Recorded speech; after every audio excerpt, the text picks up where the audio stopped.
A paz, amados, tudo bom? Quero ler com vocês lá em Romanos, no capítulo 8, a partir do versículo 18. Diz assim: Porque para mim tenho por certo que as aflições deste tempo presente não são para comparar com a glória que em nós há de ser revelada.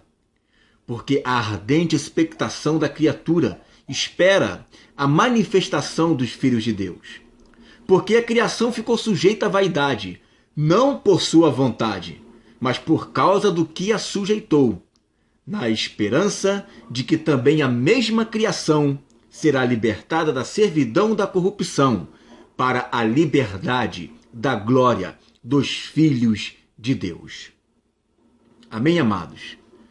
Esse texto ele é interessante porque ele fala que existe uma dimensão de pessoas que Paulo classifica como criação. E essa criação ela aguarda ardentemente a manifestação dos filhos de Deus. Ela não aguarda a pregação dos filhos de Deus. Ela não aguarda Jesus aparecer. Ela aguarda que os filhos sejam manifestados. A esperança dessa criação está em que, uma vez os filhos de Deus se manifestando, elas venham atingir a libertação.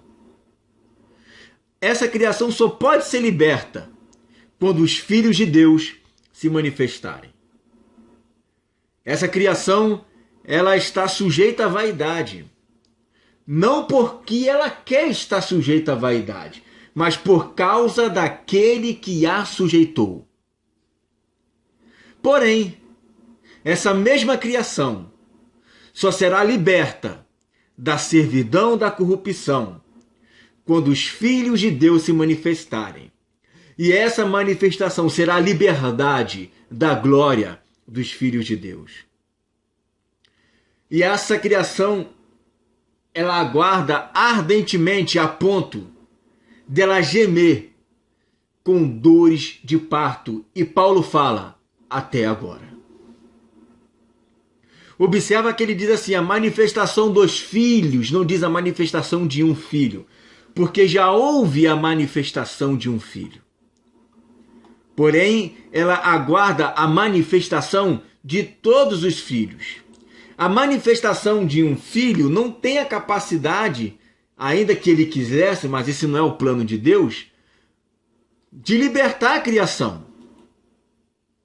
Mas essa manifestação, ela faz com que, no caso dessa manifestação de todos os filhos, ela faz com que a criação ela venha a ser liberta da servidão e da corrupção, do pecado. Então nós vamos ver na vida de Jesus o que é essa manifestação.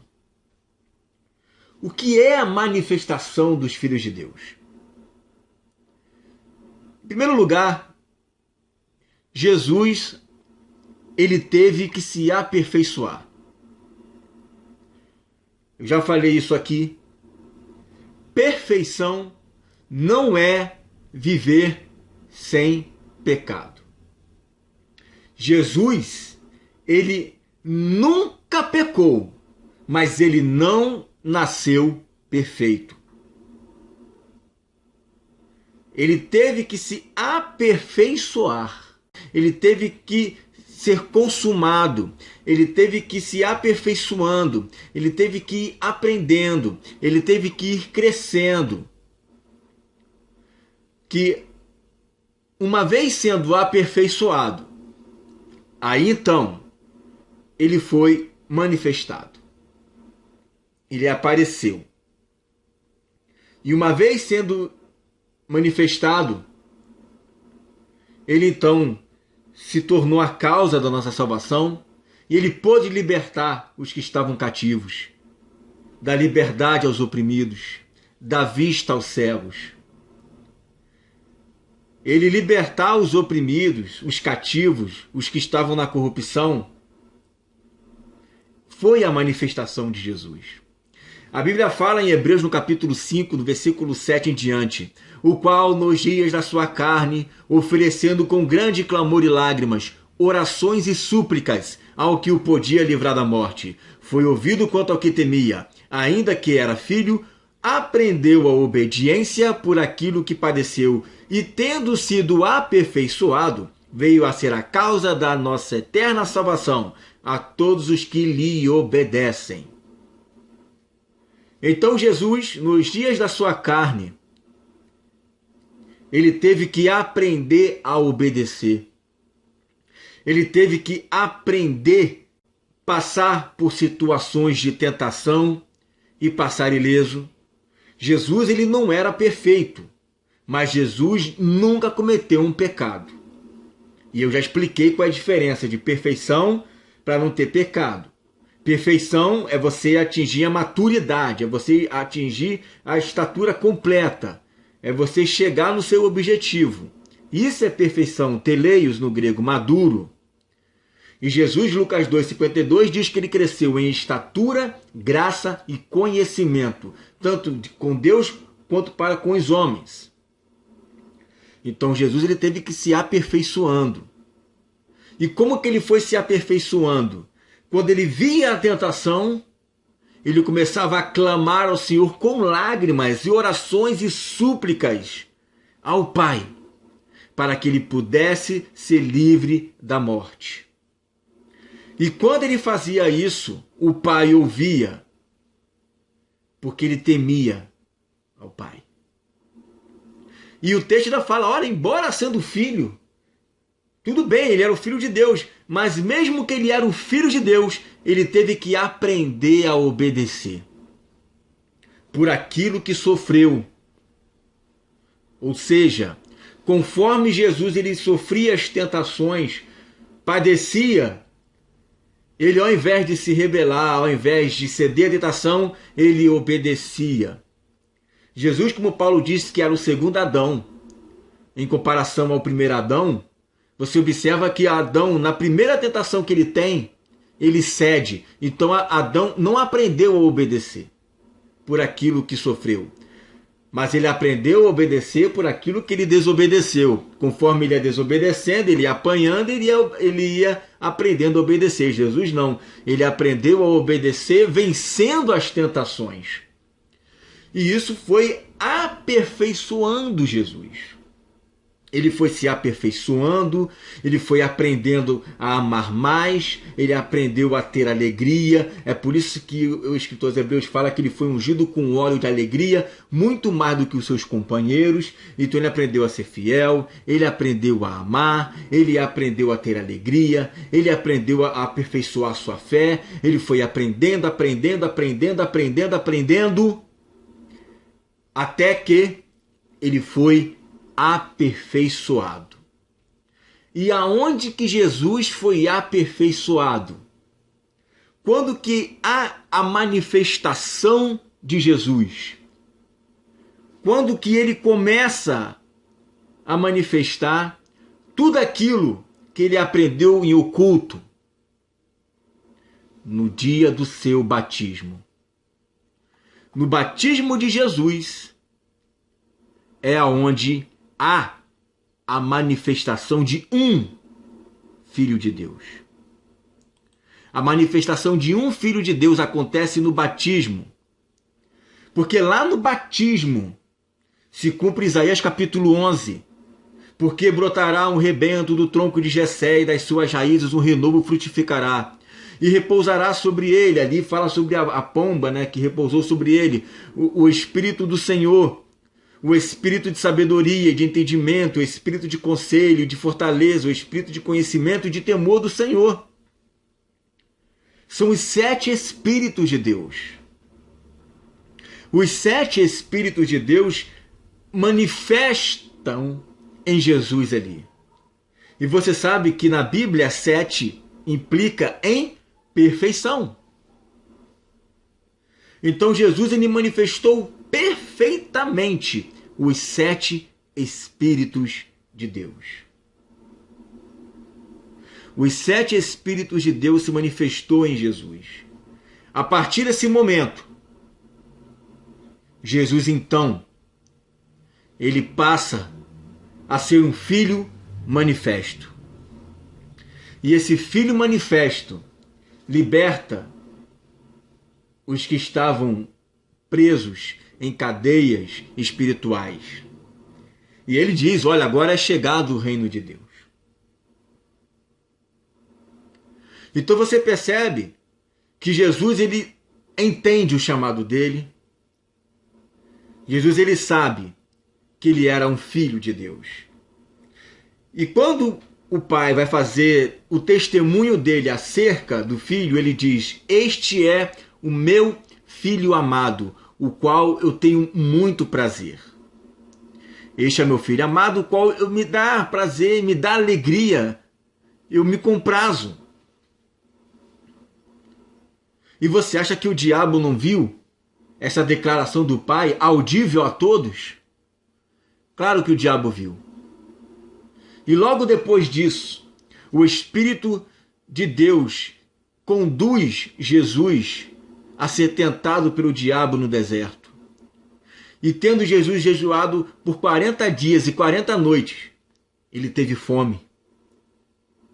E aí o diabo se apresenta a ele, e diz a Bíblia lá em Mateus capítulo 4, verso 3, que ele era o tentador.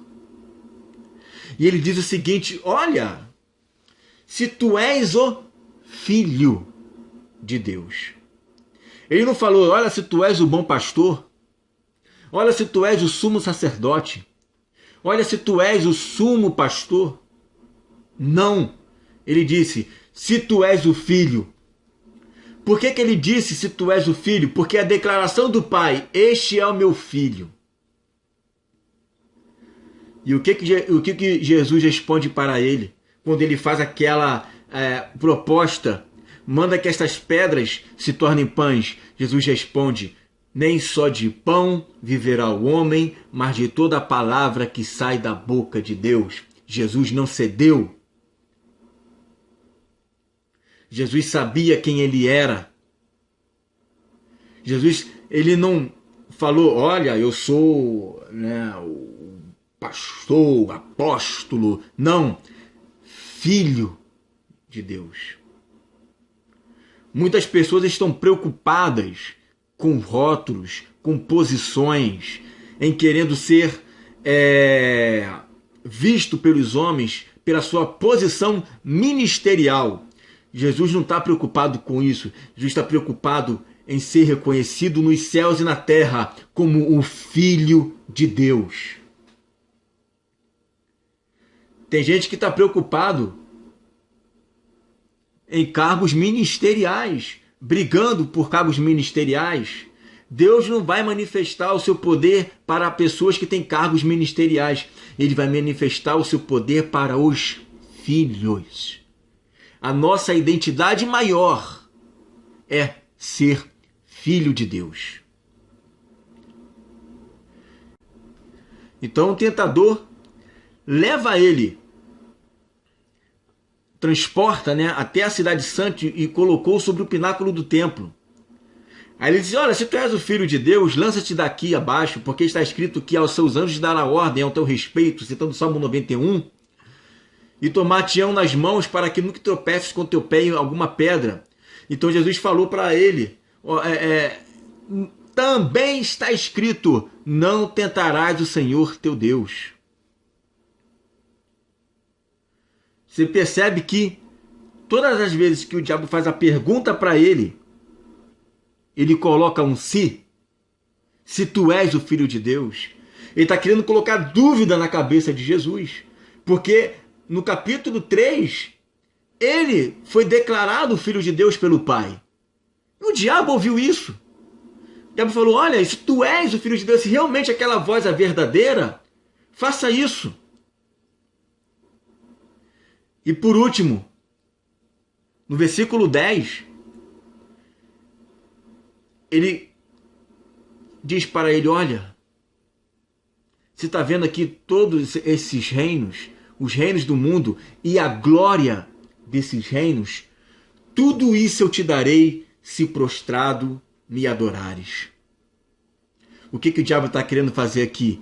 Antecipar as coisas. Além de fazer com que ele se desvie da adoração ao Pai e adorar ele está querendo antecipar as coisas. Porque os reinos desse mundo e a glória dos reinos, não a glória dos reinos deste mundo no sentido de o mundo Aion, né, o sistema pecaminoso, mas os reinos desse mundo, o reino político desse mundo, se tornará sim do Senhor, mas no tempo certo. Em Apocalipse 11:15 fala que os reinos desse mundo se tornarão do Senhor e do seu Cristo. Vai haver uma mudança de reino. Os reinos desse mundo vão deixar de ser governados pelo príncipe desse mundo e passarão a ser governados pelo Rei dos Reis e o Senhor dos Senhores. Então os reinos desse mundo, sim, em algum momento vão se tornar do nosso Senhor e do seu Cristo. E ele vai reinar sobre os reinos dessa terra. Quando o Senhor Jesus voltar do céu e ao arrebatar a sua igreja, ele arrebata a igreja, arrebatar, você pode aí colocar como sinônimo transformar o corpo, arrebatar a transformação do corpo. Ele vai glorificar a igreja e vai dar as nações para que a igreja passe a reinar sobre elas. Então os reinos desse mundo passam a ser do nosso Senhor e do seu Cristo. E aí Jesus vai responder no versículo 10. Vá-te, Satanás, porque está escrito, ao Senhor teu Deus adorarás e só a ele servirás. Então o diabo deixou, e eis que chegaram os anjos e o serviam. Ou seja, Jesus estava com fome, e os anjos foram lá servir a Jesus. Então, meus amados, Jesus ali, ele teve a sua prova de fogo. A sua prova de fogo. Jesus, ao receber aquela palavra do Pai, ele foi para o deserto se preparar. E olha que ele já estava se preparando desde antes. Com 12 anos, ele já tinha uma sabedoria que era maior do que os que eram doutorados na palavra do Senhor. Os doutores da lei. E ele se preparou aproximadamente mais depois dos 12 anos, ele ficou se preparando mais 17 ou 18 anos. Até que o Pai deu o testemunho dele ali publicamente e ainda ficou mais 40 dias se preparando. Então o que a igreja precisa, primeiro, é saber qual é o seu chamado. Qual é a sua missão? O que Deus quer para a igreja? Deus quer que a igreja ela passe a observar qual é o seu chamado. Qual é o seu chamado? O seu chamado é para libertar a criação do cativeiro. Agora, para que você venha libertar a criação do cativeiro,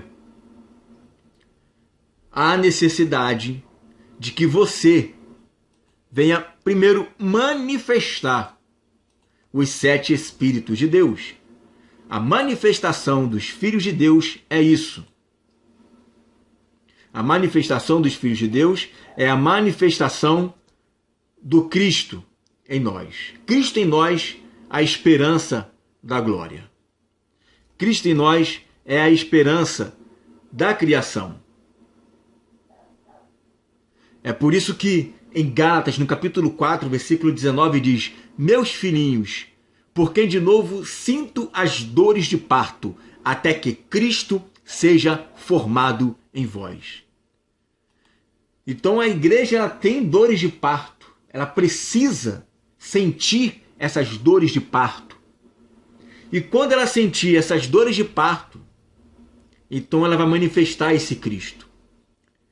E lá em Apocalipse, no capítulo 12, fala que a igreja ela estava grávida, no versículo 2, e com dores de parto, e gritava com ânsias de dar à luz. E aí no versículo 3 vai falar sobre a besta, e no versículo 4 fala que a sua cauda, o dragão, né, levou após si a terça parte das estrelas do céu. e lançou-a sobre a terra. E o dragão parou diante da mulher, que é a igreja, que havia de dar à luz, para que, dando ela à luz, lhe tragasse o filho. Você percebe que Jesus, ele deu à luz. Jesus, ele manifestou. Jesus, ele passou a manifestar a sua glória. Houve um testemunho. Houve uma manifestação ali. Jesus foi levado ao deserto. E quando ele foi levado ao deserto, Satanás quis tragar o filho.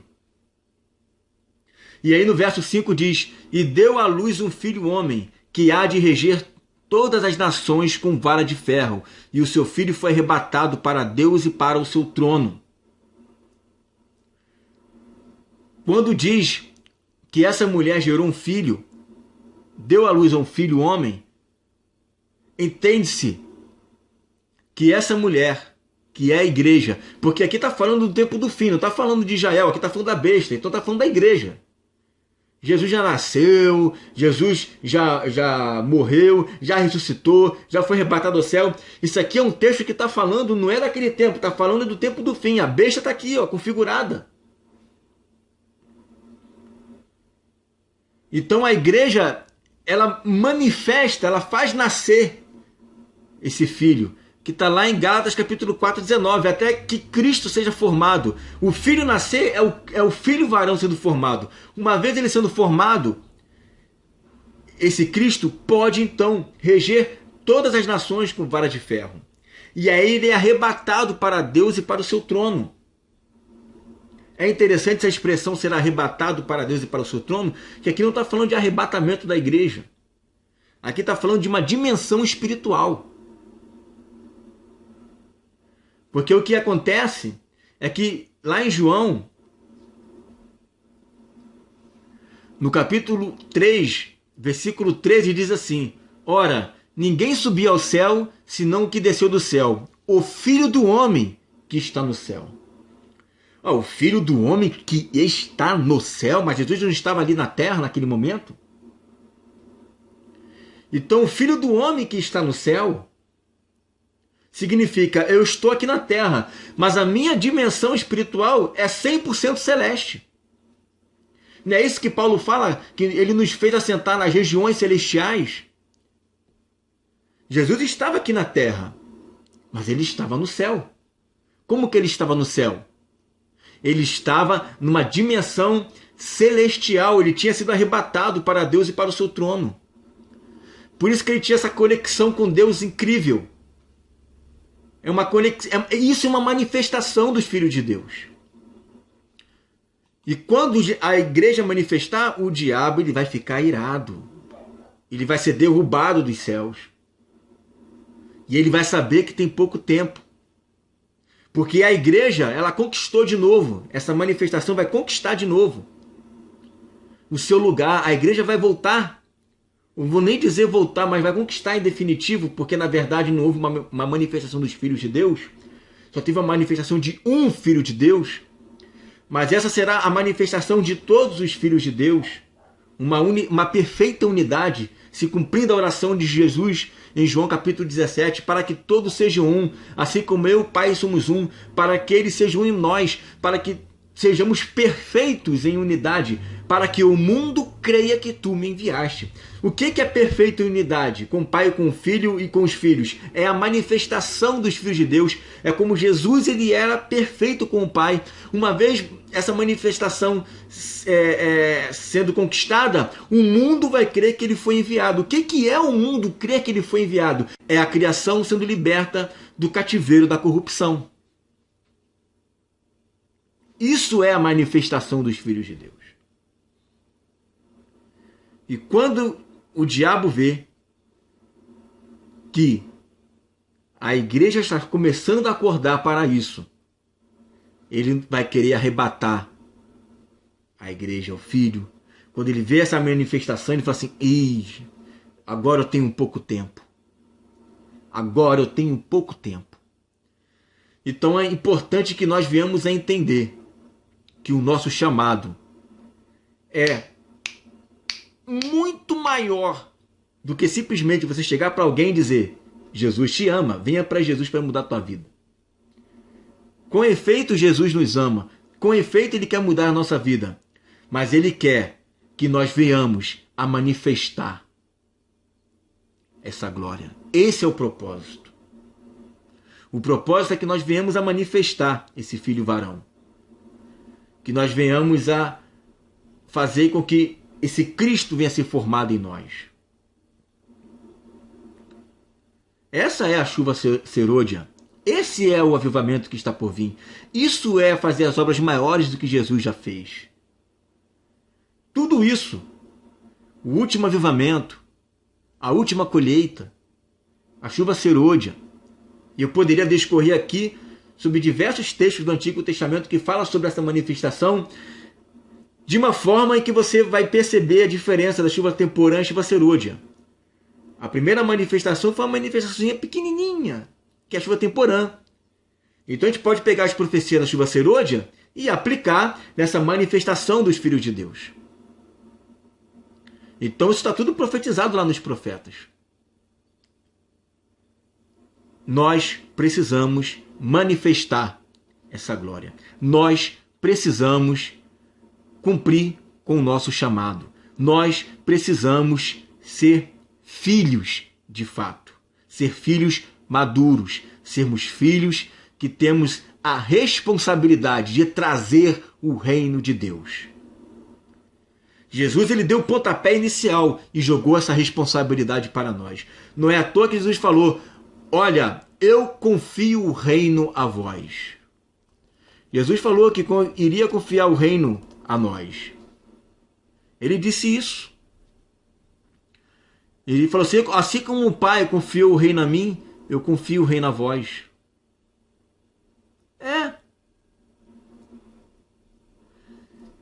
Confiar o reino é uma responsabilidade muito grande. Jesus, ele deu o pontapé inicial. É por isso que ele fala lá em João 2:29, ou 22:29, que fala: eu sou o grão de trigo. Se eu não morrer, eu ficarei só. Mas se eu morrer, eu vou gerar muito fruto. Em João 12:24, ele disse isso. Eu sou o grão de trigo, caindo na terra, não morrendo, ficarei só. Mas se morrer, darei muito fruto. O que ele está querendo dizer? Eu sou um grão. Grão não é semente, grão é algo maduro. Se eu não morrer, eu vou ser o único grão maduro. Mas se eu morrer, eu vou gerar uma safra de grãos maduros tão grandes quanto a mim. Tão maduro quanto a mim. Tão perfeito quanto a mim.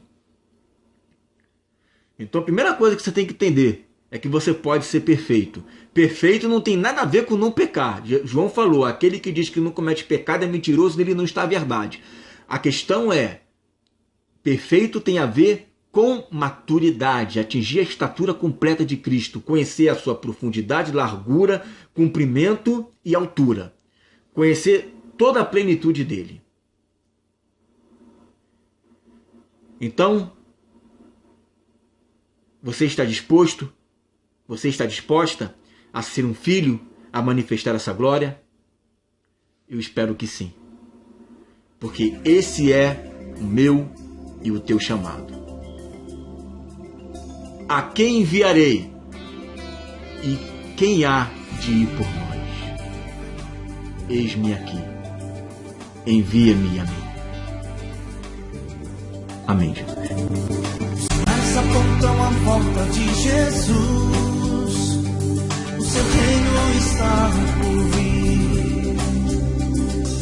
Por toda a terra se ouve o clamor, e sua glória derrame aqui. A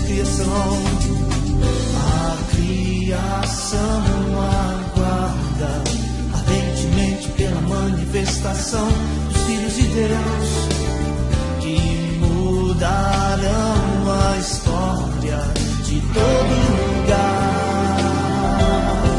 Como Jesus, sinais apontam a volta de Jesus, o seu reino está por vir.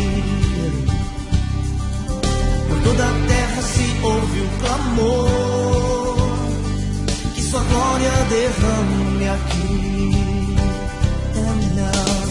A criação aguarda ardentemente pela manifestação dos filhos de Deus, que mudarão a história de todo lugar, como Jesus.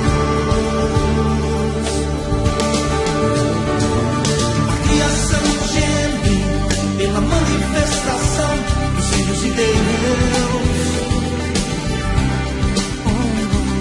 A criação geme pela manifestação dos filhos de Deus. Quem ouvirá o chamado do Pai? Quem sentirá o gemido do Espírito? Onde estão os filhos de Deus, que como Jesus se manifestarão, com olhos para ver nosso Pai, ouvidos para ouvir a sua voz? Onde estão os filhos de Deus, que como Jesus se manifestarão, com olhos para ver nosso Pai, ouvidos para ouvir a sua voz? Onde estão os filhos? Onde estão os filhos de Deus? Onde estão os filhos? Onde estão os filhos de Deus? Os sinais apontam a volta de Jesus. O seu reino está por vir. Por toda a terra se ouve o clamor, que sua glória derrame aqui. Vamos, Senhor.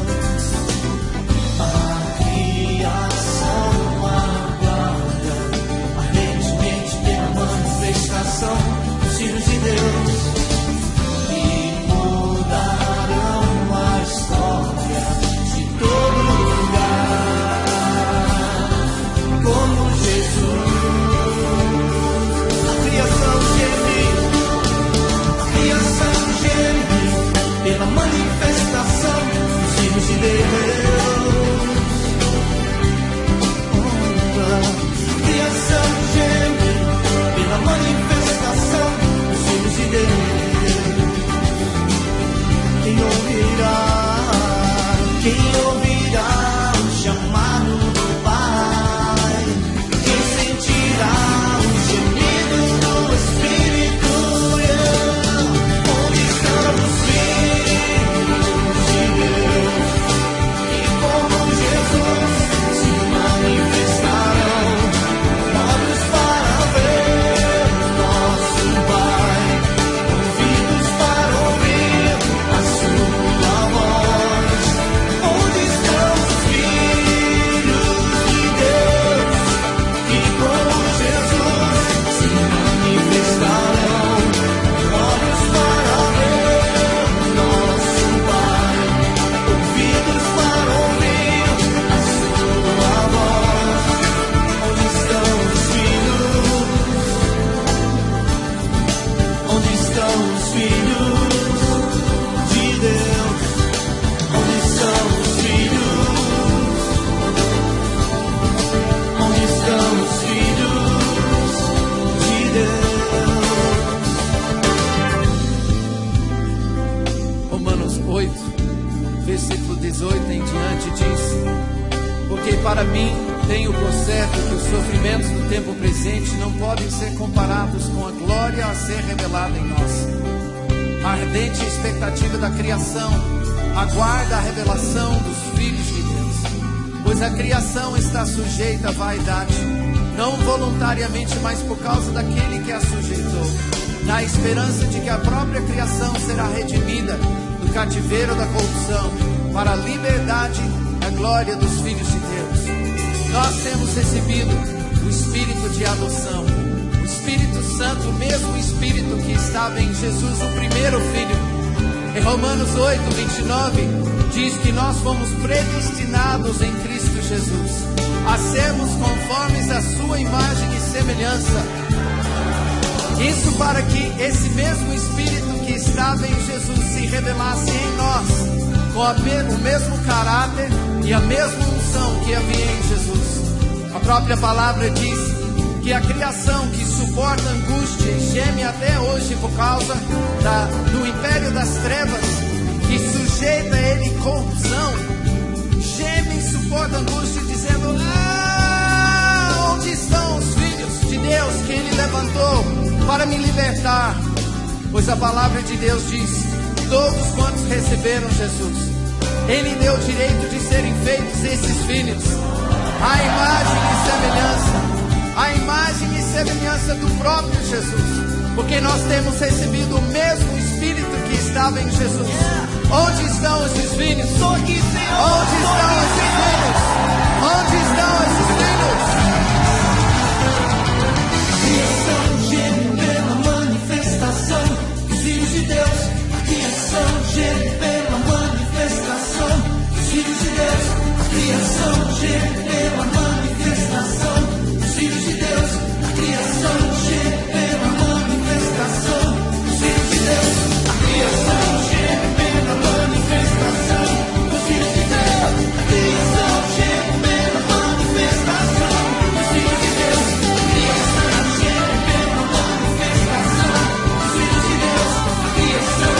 geme pela manifestação dos filhos de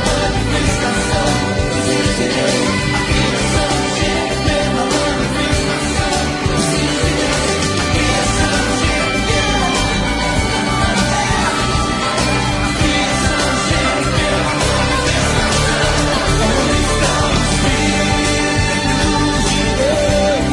criação geme pela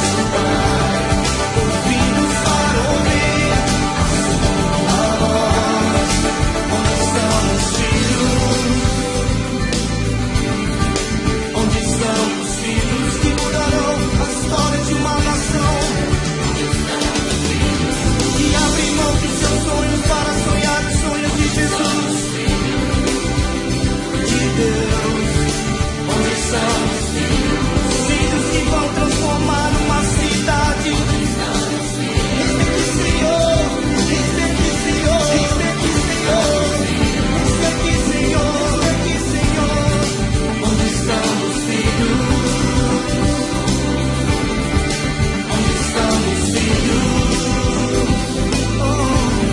filhos de Deus.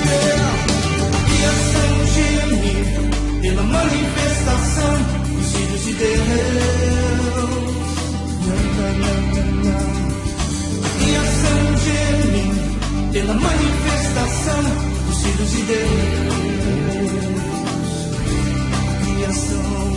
A criação geme pela manifestação dos filhos de Deus. A criação geme pela manifestação dos filhos de Deus. Senhor, nós declaramos: eis-nos aqui, Senhor. Eis-me aqui, Senhor.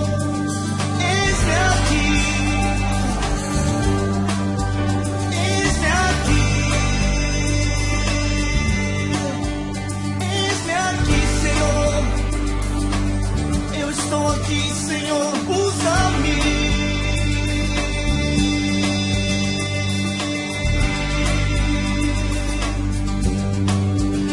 Os filhos de Deus.